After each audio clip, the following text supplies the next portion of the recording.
दुधामधील भेसळ रोखण्यासाठी राज्य सरकार नवा कायदा करणार। अजामीनपात्र गुन्ह्यासह दंडाची रक्कम देखील वाढवणार। जळगावच्या सराफा बाजारामध्ये सोन्या चांदीच्या दरामध्ये घसरण। सोन्याच्या भावामध्ये 1100 रुपयांची घसरण तर चांदीचा दर तब्बल 3800 रुपयांनी घसरला। पुणे मुंबई यशवंतराव चव्हाण एक्सप्रेस वेवर टू व्हीलर चालवण्यास परवानगी नसतानाही टू व्हीलरवरून प्रवास। उर्से टोल ते लोणावळा दरम्यान टू व्हीलर चालकाचा कुटुंबासह अतिवेगवान प्रवास।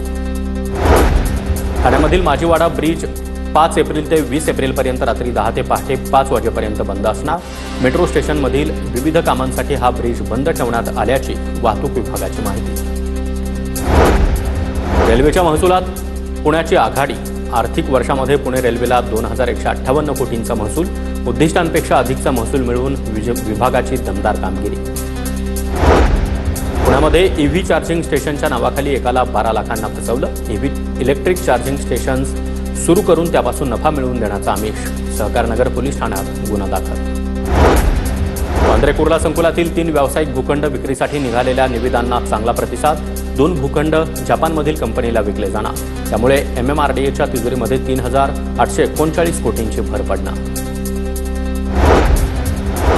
गेल्या वर्षी क्लीनअप मार्शल्सच्या माध्यमातून मुंबई महापालिकेची 5 कोटी रुपयांची कमाई। शहरामध्ये अस्वच्छता करणाऱ्यांकडून 5 कोटींपेक्षा अधिकचा दंड वसूल। मुंबई महापालिकेकडून 4 एप्रिलपासून क्लीनअप मार्शल्स ठेवणं बंद होणार। सीईटी कक्षामध्ये अपुरं मनुष्यबळ मंजूर। 30 पदांपैकी 10 वर्षामध्ये केवळ 13 पदं भरली। विविध परीक्षांच्या आयोजनावर प्रभाव पडणार। राज्यात तृतीयपंथी हक्क संरक्षण आणि कल्याण मंडळावर धुळ्यामधील पार्वती जोगी यांची नियुक्ती। पार्वती जोगी या किन्नर आखाड्याच्या उपाध्यक्ष नियुक्ती झाल्यानंतर सर्वच स्तरातून त्यांचं कौतुक। चैत्र एकादशी सोहळ्यासाठी गुरसाळे पिराची कुरोली बंधाऱ्यातून पाणी सोडलं। TV9 मराठीच्या बातमीची दखल घेत चंद्रभागा नदीमध्ये पाणी सोडण्यात आलं। उपविभागीय अधिकारी सचिन इथापे यांची माहिती। चैत्र यात्रेसाठी चंद्रभागा नदीमध्ये पाणी सोडावं TV9 मराठीनं बातमी दाखवली होती। पुणे कारागृह शिपाई भरती लेखी परीक्षा आणि राज्यातील विद्यापीठांच्या सत्र परीक्षा एकाच दिवशी परीक्षा आल्यानं विद्यार्थ्यांमध्ये संभ्रम। पुण्याच्या इंदापूरमध्ये नारी शक्तीच्या हस्ते शिवस्तुती पठण। शेकडो महिलांच्या हस्ते मानाच्या कावडची महाआरती। भंडाऱ्याच्या वरठीमध्ये रेल्वे पुलाजवळ चिकन विक्रेत्याकडून कचरा पसरवला जातोय। परिसरातील दुर्गंधीयुक्त वातावरणाकडे स्थानिक ग्रामपंचायतीचं मात्र दुर्लक्ष। नागपूर शहरामध्ये गेल्या वर्षभरामध्ये 17,539 कुत्र्यांवर नसबंदीची शस्त्रक्रिया। शहरामध्ये मोकाट बेवारस कुत्र्यांची संख्या 1.5 लाखांवर।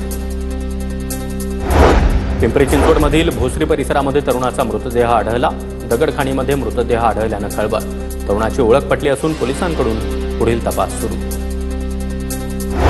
वनविभागाचे अधिकारी स्वतःला न्यायालयापेक्षा मोठं समजतात का? प्रसिद्धीपत्रक काढून वनविभागानं न्यायालयाचा अवमान केला। खोक्या भोसलेचे वकील ॲडव्होकेट अंकुश कांबळे यांचा आरोप। वनविभाग अधिकाऱ्यांविरोधात उच्च न्यायालयात दाद मागणार असल्याची माहिती।